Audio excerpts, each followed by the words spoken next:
Hey guys, it's Jamie, bringing you another episode of Recovery Inspired Hope. And today I have a very good friend with me. A lot of you may recognize him, Edmond Patterson. And he is going to tell us a little bit about himself today. I'm Evan. I'm a member of Narcotics Anonymous. I'm a house parent at Hope House. And I just started a new job in industrial maintenance at a manufacturer here in Athens. I'm from a little small town in North Georgia called Cannon, where there's one NA meeting for, about 3 counties. So I learned most of my recovery here in Athens. And I've got 3 years clean. Right, you just had 3 years, right? Yeah, yes, just celebrated 3 years. That's awesome. So tell us what happened, in your life that you decided to make a decision that you wanted to do something different. It was a court mandate. Okay. That was the only way I could get out of jail. Okay. I was not real open-minded that I had a problem or anything like that, because I had a lot of outward functionability, but inward, in Narcotics Anonymous it talks about unmanageability, and I learned that a lot of the bad attitude and the depression and the hopelessness that I had, that's an inward in unmanageability that don't get talked about a lot, because everybody sees that.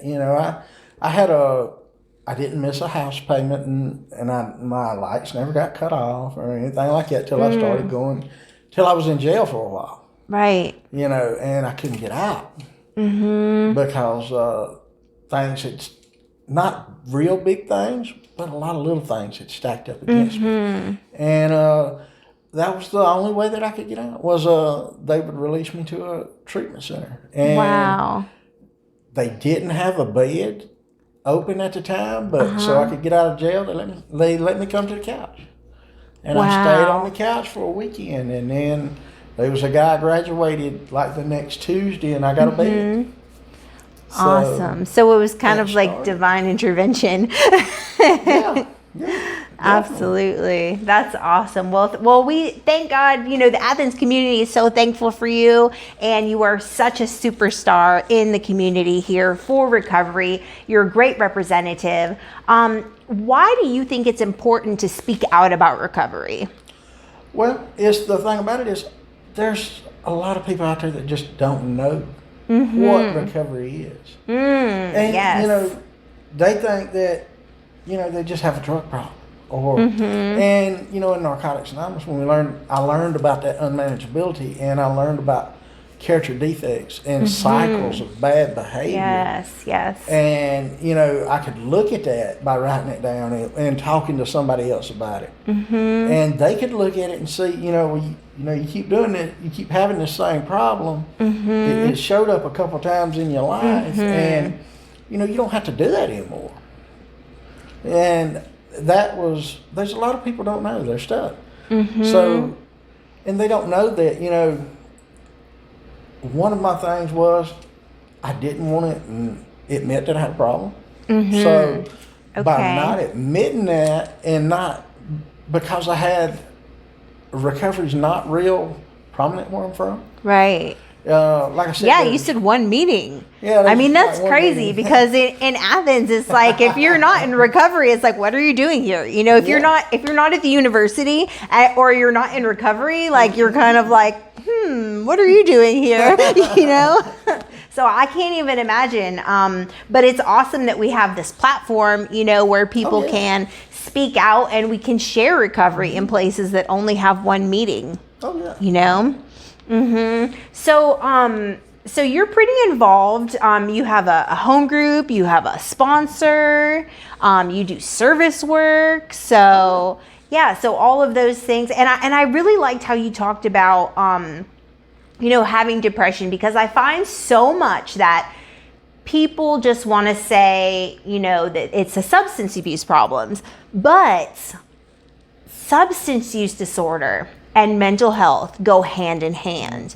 And it's really hard to address one without addressing the other. But there's so much stigma attached to having the mental health disorder. And I truly believe that more people need to speak out about it and say, hey, yeah, I have some issues with depression. You know, I have some bipolar manic 1 right here. You know what I'm saying? And it's okay, because you know what? We can manage this. We can get this under control. We can be healed by participating. First of all, we can't do it alone, right? Like they teach us, we can't do it alone. Tell me a little bit about what part spirituality plays in your story.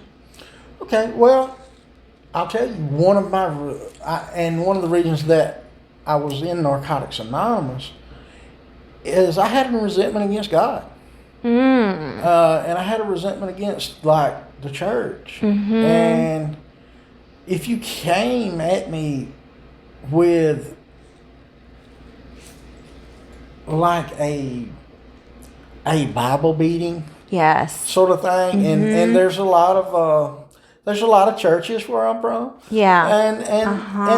And churches do great things. But the God that I grew up with, I was sending me to hell. Yes. You know, for a lot of things that I've done. So, you know, I was pretty much, you know, I felt sort of outcast. Plus I had a resentment that I had to work through. And, you know, by Narcotics Anonymous being a spiritual, non-religious program, that allowed me to talk to God again. That allowed me to pray again. Yes. And that allowed me to find a loving, caring God. And a God of my understanding, and to build a relationship. Yes. And be able to see God in my life. Now, and even when I talk, sometimes I'll say higher power. And I say spiritual and not religious. Now, I do believe Jesus Christ is my Lord and Savior. And I do believe that. And that's from, you know, from my childhood and all that. But I've got a different understanding now. Yes. And I've got a different relationship now. You know, and I understand, you know, a lot of people don't. I see a lot of people come in to the recovery houses and they like, well, God lifted the desire to use. Well, and that's great. It really is. But they don't want to do any work on themselves. And when that happens, I sort of see writing on the wall. I'm like, okay, because, you know, I have a great and powerful God. He can change people's lives that way. But at the same time, He will build programs for you to do it yourself. And for you to be able to look at yourself. And for you to be able to grow spiritually. And, you know, just to automatically jump back to that connection, and it doesn't, you haven't dealt with like some of the damage, some of the resentment, some of the defects that the 12 steps of, you know, a 12-step program allow. You know, praying wouldn't, I know that, you know, my grandmother prayed for me. And that's probably why I'm still here now. Thank God for praying grandmas. Exactly. And I'm sure my mother and lots of other folks, they prayed for me, but that didn't fix me. And, you know, I had to put in some footwork. I had to, you know, look at some of the character defects and own some of my part in things. And that was, and, you know, part of that's, okay, I did this and not doing it again. You know, and by doing that, because, you know, if you've been around recovery a lot of times, you'll hear a lot of people talk about they went over their 5th step with their sponsor and they got this big relief and, you know, out of their 4th and 5th step and all that. Well, I didn't have that experience. But my life got better. So by the time I'm on like 8, I'm looking in and I'm finding a little bit of peace because I've stopped with some of the anger things. I've let go of some of the resentments and I'm not carrying them with me anymore. And you know, that was the thing to me because originally, you know, I came in just to get the judge off my back. And, you know, I lived on and off in active addiction for, you know, my whole life up until I was in I like my 40th birthday. That was like 200 buns and some Reese cups. And, Okay. and, little crackers in the cake Yeah. in the county jail. So, Yes. Oh, and then no. I've still ended up in jail again, and that's where I caught my court mandate. Mm-hmm. And it started there, but it was a slow process. Mm-hmm. And it was, I've had several spiritual awakenings, realizing that there was a better way of life. And that's, Yes. the life-saving message of Narcotics Anonymous is any addict, no matter how bad or what kind of problem you have, any addict can stop using, lose the desire to use, and find a new way of life. Yeah. And I've done that. Mm-hmm. And it's just that simple. Mm-hmm. But now that didn't happen overnight. That came with the spirituality. That came with the working on myself. That came with the reconnecting to a God of my understanding. Mm-hmm. And, all that is little pieces, little spiritual awakenings at a time. Mm-hmm. Coming to realize that, I could reconnect with God. Right. That I wasn't just doomed and hopeless. That there was a way out. And then, doing some of the work and it working. Mm-hmm. And, all of that. And seeing it work in other people's life. Yes, absolutely. That was a real big thing. Because I had seen people, go to a rehab or go to prison and then come back home and go right back to what they were doing. Mm-hmm. And I figured that's what I would do. All right, I'll go do this, and I'll satisfy the judge, and then I'll go back to my old life. Mm-hmm. And, I decided not to do that. And I found that way in Narcotics Anonymous. Mm-hmm. Yes, and definitely, with the fellowship, and I loved how you talked about, being brought up in a church and having a distorted view of God, I can say for me, I was brought up too, hearing about a brimstone and fire God. And when I did my fourth and fifth step, I was like, God, you want me to turn this over to you. And I don't even know what you think about me, because according to my fourth step here, I've done some pretty jacked up things that, that a judgmental God would not approve of. And so being able to, just be open-minded and have an open heart about creating, this concept of God, and then building the relationship on that, And I love how you talked about trusting the process. And it is a process. It's a process, in recovery. It's a process in building a relationship with God. It didn't happen overnight, It was like, okay, God, I'll give you this little thing and I'll see what you do with it, like try me, what I'm saying? I'm going to try you. I'm going to try you out and see what you do, And it turned out amazing.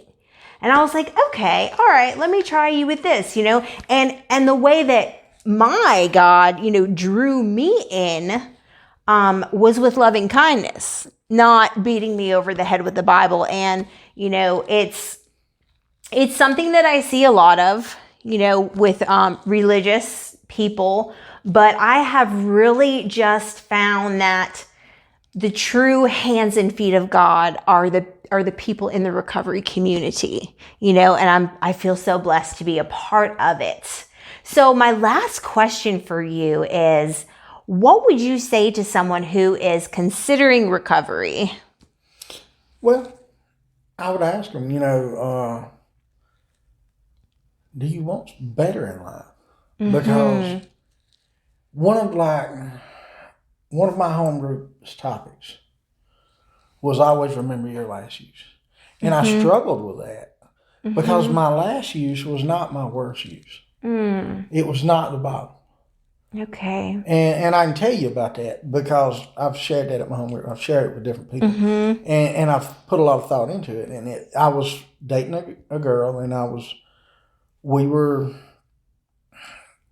was a good relationship till it wasn't. And then the drugs and the toxicity and just some other issues that we didn't know how to communicate and work through were there. But we blamed drugs. Right. It was like we were going to stop. We were going to stop for a while. And I remember we'd stopped for about 2 days, and it'd been like a pretty good 2 days, and things were leveling off. And she went to town with a friend, and she came back with some dope. And she's like, you want to come do this with me? And I'm like, I thought we weren't doing that. Yeah. And I was like, well, I wasn't going to let her do it by herself. And I remember the hopelessness that I felt. I remember that like feeling of dread, that there was nothing better. And if you've ever had that feeling and you don't want to have it again, recovery can do that. Recovery is what showed me that there was something different. It wasn't getting locked up, because I got locked up again. It wasn't people praying over me. It wasn't the judge saying you got to do all. It was me realizing that there was a way out, and that way out was recovery. Yes. And it didn't, like I said, that was not right when I got to recovery, but I still carried that despair with me. I carried that hopelessness for a while. And, once I got here and once I turned, that was like around that 8th step I was talking about. Once I had turned that over and I started working on it and I started looking at my life and I started changing those things, that's when I found that I had that spiritual awakening of hope that they talk about in the 2nd step. Okay, there is a way out. Yes. I done worked all these steps, and then that's when the hope from the 2nd steps come in, and I can really do this. Yes. I can really change my life. And that's available to everybody. That's available to you, to the person that don't even know recovery exists yet. It's here. Just find it. Just try it. Yep, absolutely. I mean, I would never have thought in a million years, when I came into recovery, it was 8 days before my birthday. And I thought, laying birthdays from here on out, my life is over. I will never have fun ever again, but that's totally was not the case. Recovery has brought me an amazing life I never, ever would have thought could have existed. Amazing friends and family in the community and a purpose, So, yes, so awesome. Thank you so much. Edmond Patterson just celebrated 3 years. So excited for him. So, yes, you can do it. There is hope. We do recover. Make sure you subscribe to my YouTube channel, Jamie Tall, for more recovery-inspired hope. And we will see you next time.